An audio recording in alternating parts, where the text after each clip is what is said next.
Оройн мэндийг үзэгчтэй MBC News мэдээллийн хөтөлбөрийн пүрэв гарагийн дугаар эхлэж байна. Мэдээллийн товчхон анхаарлаа хандуулна. Хэрэгс сумын Бугд багт бомб өрөвчин гарчээ. Монгол Улсын түүхийн шалгалтаар эзэлтийн ерөнхий шалгалт эхэллээ. Аймгийн 90 жил Монгол бүхийн баяр Борон бүсийн хурд баяр наадам тэрбум гаруй төгрөгийг төсөөлжээ. Худалдаа үйлдвэрийн танхимаас зохион байгуулсан үзэсгэлэн худалдаагаар чанаргүй цагаан будаа зарагдсан байна. Оросын улбаны улсын туулсан иргэд манай аймагт богино хугацааны аялал гинэ. Next Electronics шин байр 2 суглаад худалдаагаа зарлалаа.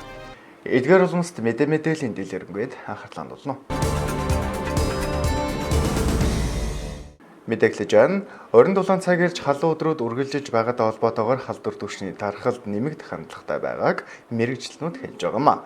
Манай аймгийн Хэрэгс суманд бомб өвчин гарч 3 айлын 4 өхөр өгөж, голомтод мэрэгжлийн байгууллага ажилтнууд ажиллаж газар дээр нь устгал ариутгал ажлыг хийж байна. Манай аймгийн Хэрэгс сумын Бугд багийн нутаг Яврын гол гэдэг газар Малчин мөнхбаярын 2 бат 2-ын 1 бат цэнгэлийн 1 өхөр тодорхойгүй шалтгааны улмаас өвчөө. Малын сэгзэмээс авсан сорьцыг аймгийн мал эмнэлэг ариун цэврийн лабораторид шинжилүүлэхэд бомб өвчин болох нь тогтоогдож сумын засаг даргын захирамжаар 20 цэрийн дэглэм тогтоосон байна. Сумын томилогдсон ажлын хэсэгт хоригдсон малын сэгзэмийг буулж устган голомтын бүсэд байгаа 3 хотелын болон сумын төвийн ойролцоох айл өрхийн нийт 724 гаруй өхөрт урьдчилан сэргийлэх тарилга хийсэн байна. Мөн Тэс сумын 10 дугаар агт 6 нөхөр тодорхойгүй шалтгааны улмаас өгсөн гэх дуудлагын дагуу тус суманд ажиллаад ирсэн байна. Өнөөдрийн байдлаар шинжилгээний хариу гараагүй байгаа мөн. Сая бас Тэс сумын 10 дугаар багийн нутагт 6 нөхөр өгсөний дуудлагаар одоо мал эмнэлгийн багийнхан явж ажиллаж шөнөрсөн. Одоо эдгээр маань хариу ямар өвчин болох нь тодорхойгүй. Бомб буюу цусан халдвар төвчөнтэй төстэй оншоор их анхны онш гарсан байгаа. Ийм учраас одоо ард иргэдэд анхааруулж хэлэхэд эд малын гаралтай төвхөд бүтээгдэхүүний худалдаж авахдаа зөвшөөрөгдсөн цаг газрууд болон тухайн бүтээгдэхүүнийхээ гарал үүслийг сайн шалгаж үзэж авах хэрэгтэй байна. Одоо энэ гарч байгаа өвчнүүдийн тодорхой шинж тэмдгүүд нь юу юм бэхээр одоо цусны бүлэгнэлт гэж явагддаг. Цус харуулт ихтэй арьс махны завсар одоо шингэн тийм усрахыг зүйлэр их бий болсон. Дээрээс мах нь көрн улааны өнгөтэй болсон байдаг. Ийм учраас энэ халдвар төвчний голомт төхий газруудаас мал одоо худалдан авахгүй байх, зугаал юугаар явахдаа анхааралтай болгоомжтой хандах хэрэгтэйг анхааруулж байна. Тэгэхээр бомб өвчнөөс хүн талдварлалт өвчин учраас ер нь одоо тэрийг голомт гарсан газрнууд ямар арга хэмжээ авч ажиллаж байгаа юм? Бомб гарсан голомттой газар нь болохоор мал эмнэлгээс одоо вакцин зөвлөлтгээд 724 нөхөрт вакцин хийгээд тэр тухайн газар нутагт нь засаг даргын захирамжаар 20 сарын хяналттай байгаад хяналтанд сумын өдөрлүүд мал эмнэлгийн тасаг нь цагдаагийн байгууллагатайгаа хамтраад ажиллаж байгаа. Өвсөн мэдэг өдөр болгоно өгч байгаа. Одоогоор бол нэмж өвчлсөн зүйл байхгүй. Сүүлийн өвчлсөн хойш 14 өдрийн хугацаанд дагч мал өвчлөөг бол 20 сарыг дэглэх дэм журамтай байдаг. Тэр мэрэгжлийн байгууллагуудаас одоо ямар арга хэмжээ авч ажиллах гэж байна? Бомб өвчүүд гарчлаа шүү дээ. Одоо яг энэ тухайд бол мал эмнэлгийн яг мал эмнэлгээс хүмүүс очиж вакцины хуваарлаад хийсэн байгаа. Манай байгууллагаас энд сумд мал эмнэлэг хариуцсан байцаагч бас байгаа. Сумын төчмөлийн орон донд. Тэгээд эднэртэйгээ юуны холбоогоор мэдээлэл авч одоо дээд газартай мэдээлэл өгөх замаар ингэж ажиллаж байна одоо. Бомб нь өвчтэй мал амьтдаас хүнд амьсгал ахын замаар халдаж булчирхааг өвчлөлдөг амьд хүрэх аюултай өвчин юм. Бомбын савханцран хуйг бүрхүүл үүсгдэг гадаад орчинд ялангуяа газрын хөрсөнд хэдэн 10 жилээр хадгалагддаг байна. Бомб өвчний голомтонд аймгийн онцгой байдлын газар, мэрэгжлийн хяналтын газар, үйлдвэр хөдөөж ахуйн газар, цагдаагийн газрын бүрэлдэхүүнтэй ажлын хэсэг ажилласан байна. Өнөөдөр эсэлтийн ерөнхий шалгалт Монголын түүхийн хичээлийн шалгалтаар эхэллээ. Манай аймгийн хэмжээнд 850 шалгуулагч шалгагдаж байгаа бөгөөд цагаасаа хоцрох явдлыг их гарч байгааг шалгалтын комиссаас мэдээллээ. Тиймээс шалгуулагчид Улаанбаатарын цагаар шалгалтын хуваарийн цагаа тооцсон 1 цагийн өмнө ирэхийг анхаарууллаа. Эсэлтийн ерөнхий шалгалт өнөөдөр Монгол Улсын түүх, хим, англи хэлний хичээлийн шалгалтаар эхэллээ. Энэ өдрүүдэд улсын хэмжээнд 20,000 гаруй ус сурагч Монгол хэл бичгийн шалгалтаа өгч 400-аас дээш оноо авна. Эсэлтийн ерөнхий шалгалтанд орох бэлтгэлээ базаасан байна. Монгол хэл бичгийн шалгалтыг энэ жил 2 удаа зохион байгуулсан. Боловсролын үнэлгээний төвийн өгч буй мэдээллээр эхний шалгалтанд 21,493 шалгуулагч орсноос үүнээс 18,200 тэнцсэн байна. Харин 2 дахь удаагийн шалгалтанд өмнө тэнцээгүй 3,293 сурагч тэнцсэн. Мөн шинээр нэмж өртгүүлсэн өмнөх шалгалт шалгалтанд бүртгүүлсэн ч орч чадаагүй 2170 шалгуулагч бүртгүүлжээ. Харин манай аймгийн хэмжээнд 850 сурагч эсэлтийн ерөнхий шалгалтыг өгч байгаа бөгөөд шалгалт хэвийн үргэлжилж байна. Эсэлтийн ерөнхий шалгалт өнөөдөр эхлээд явагдаж байна.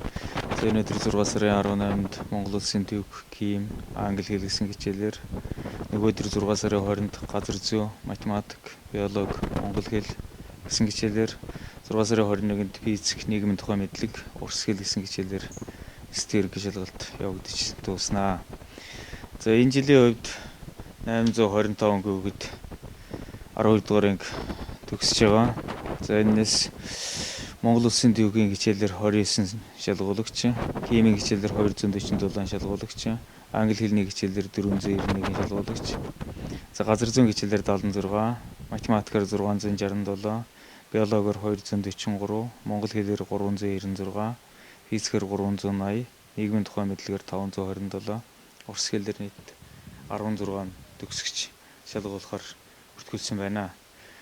За энд хүүхдүүд анхааруулж хэлэхэд шалгалтын хуваар, цагийн хуваар бол интернетээр тавигдсан хуваарууд дандаа Улаанбаатарын цагаар байж байгаа. Жишээ нь маргааш өглөө, орны өглөө 6 сарын 20-ны өглөө 8 цаг 30 минутаас эхлэх газар зүйн шалгалт гэдэг бол манай өвсөн цагаар 7 цаг 30 минутанд шалгалтын сэдв задарчсан байх ёстой. Шалгалтын журмаараа 1 цагийн өмнө хүүхдүүд ирчихсэн байх ёстой. Эндсэндээ 6 цаг 30 минут гэхэд гадна ирээд жагсаад ангиараа таслахын дураа суучихсан байх ёстой. Шалгалт эхлэхээс 7 цаг 30 минут болохоос 10 минутын өмнө бүгд бүрэнгүйцэд ороод ирчихсэн юм байх учиртай. Тийм учраас энэ цаг Улаанбаатарын цагаар гэдэг маш сайн анхаарах ёстой. Энэ цагаас 1 цагаа хасаж, тооцож ирэх ёстой. За өөр шалгалтанд ирэхдээ хүүхдүүд бүрдүүлж ирэх материал юу байна вэ гэхээр эсэлтийн ерөнхий шалгалтанд бүртгүүлсэн бүртгэлийн хуудастай байх ёстой. Суудлын хуваартай байх ёстой. Бүрэн дунд боловсролын үнэмлэх үед үндэд үйлчлэгч хэмжээний гэхээр коллеж төгссөн хүүхдэд бол коллежийнхаа үнэмлэхтэй боловсролын бичиг баримттай ирнэ гэсэн үг. Мөн иргэний үнэмлэх түүнтэй адилдах бичиг баримттай ирнэ. За адилдах бичиг баримт гэдэг нь бол 16 нас хүрээгүй сурагчид бүрдүүлэх бичиг баримт байгаа. Дээр нь эсэлтийн ерөнхий шалгалтанд эрхийн бичиг байгаа. Энэ нь монгол хэл бичгийн энэ хичээлийн жилд онцлог нь урд нь монгол хэл бичгийн шалгалт авсан. Тэр монгол хэл бичгийн шалгалтанд тэнцсэн шалгуулагчид эсэлтийн ерөнхий шалгалтанд орж байгаа. Тэр эрхийн бичгтэйгээр ирэх ёстой. Хүүхдүүд эсэлтийн ерөнхий шалгалт өгнө гэхээр айж твдэх эсвэл шалгалтын өмнөхөөрөө ядарчлаа хичээл хийснээс шалгалтаас хоцрох, шалгалтын дээр нойрмоглох байдал түгээмэл ажиглагддаг байна. Тиймээс айж твдэлгүйгээр хувийн бэлтгэлээ базаа шалгалт өгөх үедээ цагаа зөв хуваарлан бөглөх хэсгийн дугуйг баллахгүй зөв бөглөх хэрэгтэйг анхаарууллаа. Аймгийн 90 жилийн хүрээнд бүтээн байгуулалт болоод бусад дарга хэмжээний зардал хичнээн хэмжээний мөнгө төсөөлөгдөж байгаа талаар он комиссийн даргаас тодрууллаа. Баяр наадмын үйл ажиллагаанд тэрбум гаруй зөвөрөг зарцуулагдах бөгөөд зөвхөн урлаг соёлын арга хэмжээнд 200 гаруй сая төгрөг төлөвлөгдөд байна. Аймгийнхаа түүхээс зогсгонд өрдвөл 1925-нд ардын засгийн шийдвэрээр баруун хязгаарт Баян Чанман уулын аймгийг байгуулсан нь одоогийн манай аймаг юм а. Тухайн үед 8 ойшуу 41 сумтай байгуулагдаж байсан бол одоо 19 сум 92 багтаа баруун бүсийн Тулгуур аймгийн нэг болсон гэж хэлж болно. Тэгвэл энэ жил аймгийн түүхт 90 жилийн ной тохиож улсчууд бид бүхэн эрвэх тэрвэхээр хөдөлмөрлөж байна. Мөн ойтой зэрэгцэн баруун бүсийн их хурд Монгол бүхийн баярыг хамтдаган тэмдэглэх бөгөөд наадмын төсөв тэрбум гаруй төгрөгийг төсөөлсөн байна. Бүтээн байгуулалтын ажлууд эд явагдаж 7 сарын 10-ны дотор дуусах төлөвлөгөөтэй ажиллаж байгаа юм байна. Ааг тэмдэглэхэд одоо яг хичнээн төгрөг зарцуулагдах бай. Яг улсын төсөөс мөнгө гаргаж байгаа юу? Эсвэл аймаг орны нутгийн засгаж гаргаж байгаа юу? Энэ мөнгийг одоо хаанаас бас гаргах гэж байна? Ер нь бол ааг тэмдэглэхэд бүтээн байгуулалтын чанартай ажлууд бол орон нутгийн хөгжлийн сангаас бол мөнгө гаргаж байгаа. Жишээлбэл наадмын талбайны гадна одоо төгсөлтийн ажил байгаа. Машины зогсоол, гадна нуул. Тэгээд наадмын талбайн цахилгааны хангамжийн асуудлууд дээр бол бид нэг төсөв нь бол 566 орчим сая төгрөг гарсан. Тэгээд тэрэн дээр бол нэг 250 сая төгрөгийн бол орон нутгийн хөгжлийн сангаас өнөөжл гаргах юм. Үлдэгдэл 300 хэдэн сая төгрөгийн бол эх жилийн орон нутгийн хөгжлийн сангаас гаргая гээд компанитай гэрээ байгуулад одоо ажил эхэлсэн гэдээ явж байгаа гадна талын. Бусад одоо тогтчлолтын ажилтнууд бол ер нь тогтчлолтын ажилд бүтээн байгуулалтын ажилд бол орон нутгийн хөгжлийн сангаас мөнгө гаргаж байгаа. Бас нэг ерөнхийдөө одоо нөгөө тэмдэг хэвлүүлэх материал тэгэл урлагийн тоглолт моголтон зориулж нэг орон нутгийн хөгжлийн сангаас 200 сая төгрөгийг бол төсөөлсөн байж байгаа. Энэ нийт одоо энэ зохион байгуулалтын арга хэмжээнд бол нэг тэрбум гаруй төгрөгийн зарцуулах тийм урьдчилсан одоо тооцоо бол гарцсан байж байгаа. Тэгээд энэ мөнгөд бол ихэнх нь бол хандив дэмжлэгээр ингэж л босгож ингэж л зохион байгуулалт гэж ажлыг зохион байгуулж байна. Аймгийн төвийн бүтээн байгуулалтын ажил хийхэд орон нутгийн хөгжлийн сангаас 850 сая төгрөгийг гаргана. Ойтой 6 сум аймагтаа хуваарлан бүтээн байгуулалтын ажлаа өрнүүлж байна. Өнөөдрийн байдлаас ойн хандивын даасан 129 сая төгрөг орж ирээд байгаа бөгөөд хандив цуглуулах ажил цааш идэвхтэй өрнөх юм байна. Одоогор бол ер нь үндсэндээ одоо энэ ойн хүрээнд хийгдэж байгаа энэ ажлууд бол түрүүн одоо орон нутгийн хөгжлийн сангаас нэг 850 сая төгрөг орж ирсэн. Тэгээд энийг бас энэ мөнгийг бол 6 сумд одоо хуваарлаж байгаа 90 жилийн тэр сумуудад хуваарлаад Улаангомс сумд аймагтаа хуваарлаад үндсэндээ бол одоо хийгдэж байгаа энэ гадна тогтчлолтой ажлуудад бол ерөнхийд нь урьдчилан маягаар ингээд өгцөн явж байгаа. Ер нь бол одоо яг ойн хандивын одоо өгөх ёстой юунууд бол нэг 100 гаруй сая төгрөг орж ирсэн байна лээ хандиваар. 129 сая билүү. Тэгээд одоо тэрнээс бусад одоо мөнгөд хүмүүсийг өчигдөр урьдчилан сууж бид нар яриа зохион байгуулалтанд ороод хандив цуглуулах мөнгө цуглуулах тэр ажил руу ороод явж байна. Ой тэмдэглэхэд одоо төсөв хүрэлцэхгүй гэсэн шалтгаанаар төрийн байгууллагыг бас ажилтны нэг өдрийн цалин хандивлгсан бас ийм үйл ажиллагаа явуулж байгаа гэсэн. Энэ талаар ерөнхийдөө яг төрийн албан хаагч төрийн байгууллагуудыг бол яг тийм алуу ёсоор заавал өг гэсэн юм бол байхгүй. Зүгээр яг ерөнхий нөгөө захирал одоо эрхлэгч одоо юу гэдэг юм удирч байгаа хүнд нь бол ер нь бол бас ингээд 10 жилд нэг удаа тохиож байгаа бай тийм ээ. Тийм учраас та нар бас нэг өдрийнхээ цалингийг ингээд хандивлуул яа гэм гэсэндээ ихэнх одоо албан байгууллагууд бол өөрсдөө бас сайн дураар ингэж санаачлаг гаргаж ингэж хандивлж байгаа. Түүнээс бол яг албан ёсоор төдөн төгрөгийн цалин нэг ингээд 30 жиг бичгсэлт явуулдаг байсан шүү дээ.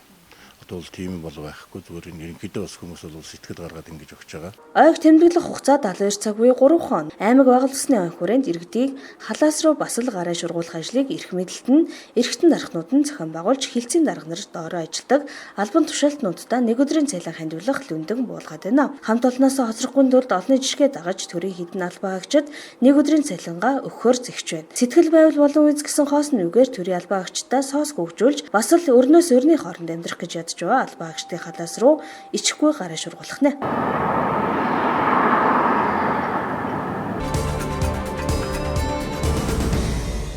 Дараагийн мэдээ үргэж байна.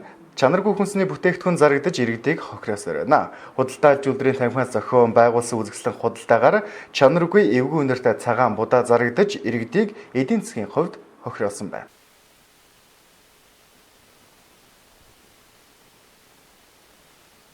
Худалдаа ажилуулдрын танхимаас хэдтийн Шинжэн нугарын өөртөө зас хоронтой хамтарсан үзэсгэлэн худалдааг зохион байгуулсан. Энэхүү үзэсгэлэн худалдаагаар чанаргүй эвгүй үнэртэй цагаан будааг иргэдэд худалдаасан байна. Мэргэжлийн хяналтын газарт иргэдээс тус үзэсгэлэн худалдаанаас худалдан авсан будааг лабораторийн шинжилгээнд оруулах хүсэлт гаргажээ. Үүний дагуу мэргэжлийн хяналтын газрын лабораторид шинжилж үзэхэд хүний биеж сөрөг нөлөөгөө ч эвгүй үнэртэй хэрэглэх боломжгүй байсан байна. Тус үзэсгэлэн худалдаагаар 70 гаруй цагаан будаа худалдаалагдсан гэх мэдээлэл байгаа юм а. За сүүлийн үед манай мэргэжлийн хяналтын газрын цагаан будаатай холбоотой бас өргөдөл гомдол цөөнгөө ирсэн. За энэ даваа бид нар бас энэ цагаан будаан дээр хяналт хийгээд лабораторийн шинжилгээнд хамруулад ингээд холбогдох гомдол гаргасан хүмүүстээс хариу өгөөд явж байгаа. Тэгээд энэ ямар хаана зарагдсан ямар будаанаас үүдэлтэй юм гомдол гарваа гэхээр энэ бүхий өргөнд нэг хятадын нөгөө Шинжээ угрын өөртөө засах орны худалдаа эрхлэгчдийн төлөөлөлтөд хамтар зохион байгуулсан энэ үзэсгэлэн худалдаан дээрээс будаа авсан хүмүүсийн гомдол ихэнх нь нийцэлж байгаа. За ихэнх нь бол энэ айл өрхүүд өөрийнхөө хувийн хэрэгцээнд нэг шуудаа, хоёр нь хоёр шуудаа ингэж энэ будааг авсан байсан. За тэгээд яг энэ будааны ууц цав багдаа бодол нь болохоор одоо энэ юун дээр харагдаж байна. Яг түрүүний аймагт бас их олон зарагдаж байгаагүй ийм ууц цав багдаа бодолтой. Одоо зарагдж байгаа будаанаас өөр ууттай юм байлээ. За тэгээд манай худалдаа эрхлэгч болохоор энэ будааг яг цаанаа авдаг газартаа бол их үнэтэй байдаг, их хамгийн сайн чанартай будаан байдаг юм байна л да. Тийм учраас манайх нөгөө сайн будаа гэдэг нэгэндээ бас ингээд мэдээлэл хүргээд манайхан өөрийнхөө хэрэгцээнд голдуу. Угаасаа ч цөөхөн ирж зарагдсан байлаа нэг цөөн тооны шуудаа будаа ирээ. Тэгээ нэг нь ихэнх айлууд өөрийнхөө хэрэгцээнд аваад тэгээд хэрэглээд эхлэхээр үнэртэй тийм ээ гадны үнэртэй хурц үнэртэй ингээд агшиж явах явцаасаа эхлээд их муухай үнэртэй ингээд хэрэглэх боломжгүй байна гэсэн юм гомдол ирснээр дагав бид нар лабораторийн шинжилгээнд хамруулахад одоо тийм бас хүнсэнд хэрэглэх тохиромжгүй юм гадны үнэртэй ийм үзүүлэлттэй гарсан. Тийм учраас бид нар одоо 90 цаашдаа энэс дөрөв бас энэтхэг будаа гэдэг ингээд бас агшихгүй байна, ингээд ерөөсө болцгүй байна гэсэн ийм гомлууд бас манайхаар ирж ирсэн. Тэгээд ийм байдлаас ингээд дүгнэлт хийгээд үзэхэд ирнэ. Худалдаа эрхлэгчд маань анх авахтаа бас баталгаатай газраас чанарын баталгааг дагалдуулж авах. Бүр мэдрэхүй эрхтнэрээ ингээд өөрсдөө бас үнэрлээд тийм ээ авдаг. Худалдаа эрхлэгчд бас худалдааны газраас авахтаа ингээд өөрөө л хяналт хийж авахгүй бол ингээд янз янзын шугамаар бас янз янзын байдлаар бүтээгдэхүүн орж ирээд байгаа учраас тухайн бүтээгдэхүүнээ бол ямар ч байсан мэдрэхүй эрхтнэр ингээд шалгаж авч хэвшээчээ. Хүйсний захуудад хаанаас хизээ ирсэн тодорхойгүй чанарын шаардлага хангахгүй гурил будааг борлуулж иргэдийг хохирож байгааг ярих хүмүүс олон байдаг. Хил гайлаар оруулахад чанарын шаардлага хангаж байсан мөртлөө эрх явцдаа ус борооноос хамгаалах бүтээлэгт арга байгаагаас муудаж иргэд хохирч байна гэж хэлж боллоо. Үүнийг холбогдох газрууд анхааралтай авах цаган болсныг хар сануулж байна. Хэрүү тийхгүй бол чанаргүй бүтээгдэхүүнийг иргэд хүнсэндээ хэрэглэж эрүүл мэндээрээ хохирсоор ахна.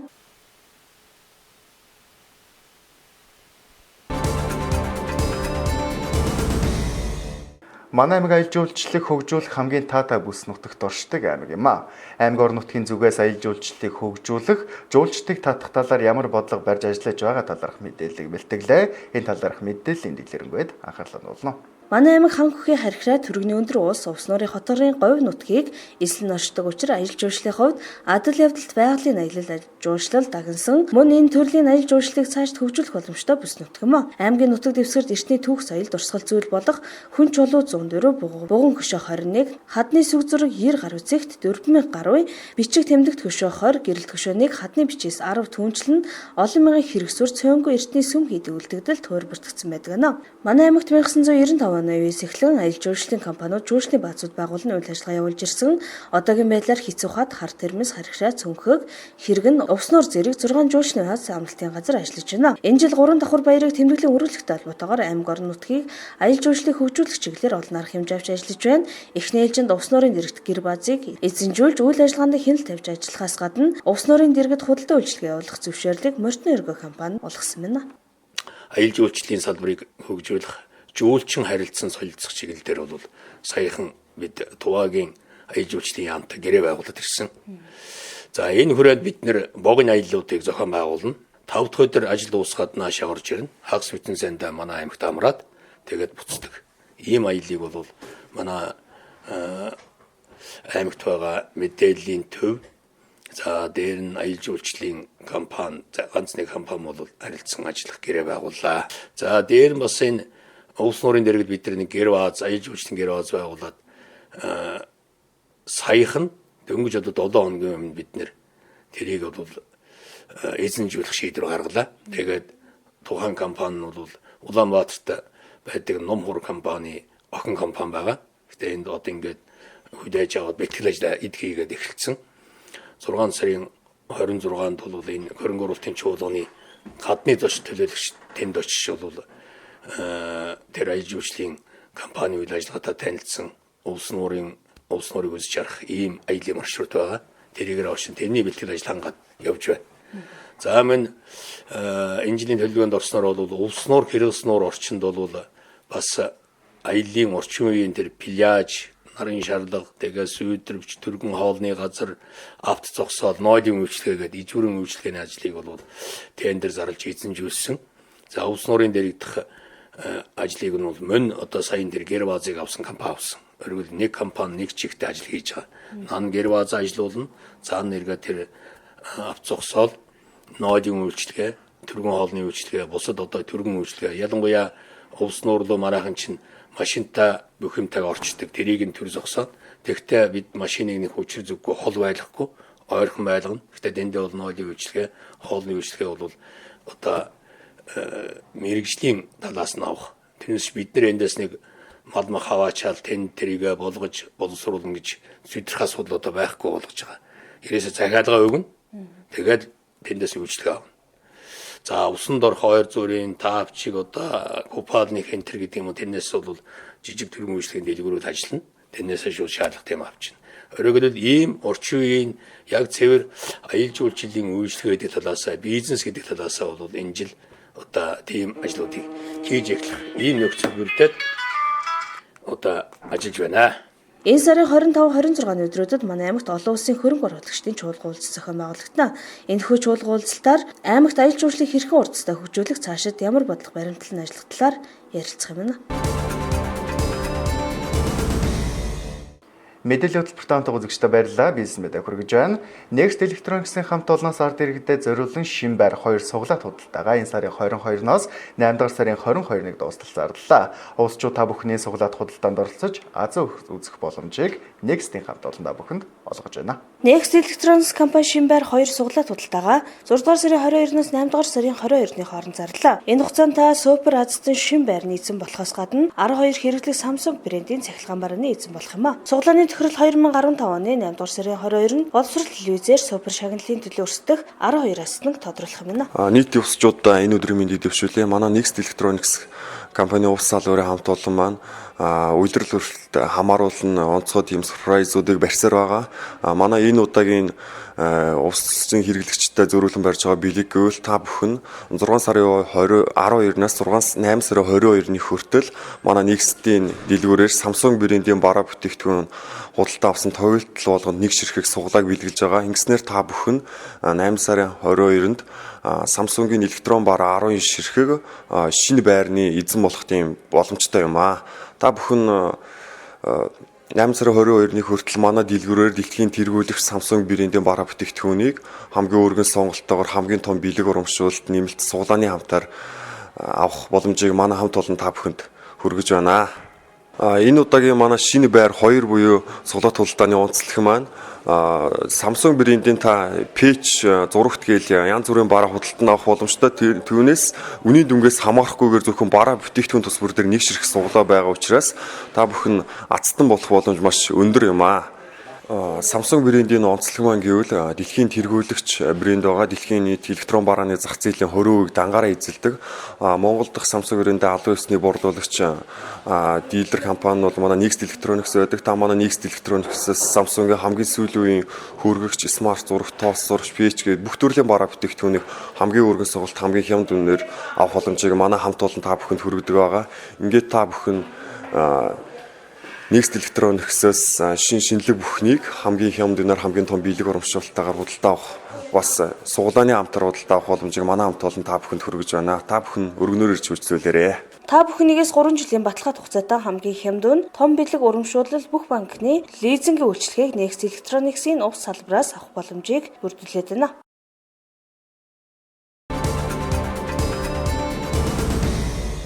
Хэсэг хугацааны реклам сурталчилгааны дараа MBC-ийн ус мэдээллийн хөтөлбөрийн үргэлжлэлийг хүлээн авч байна.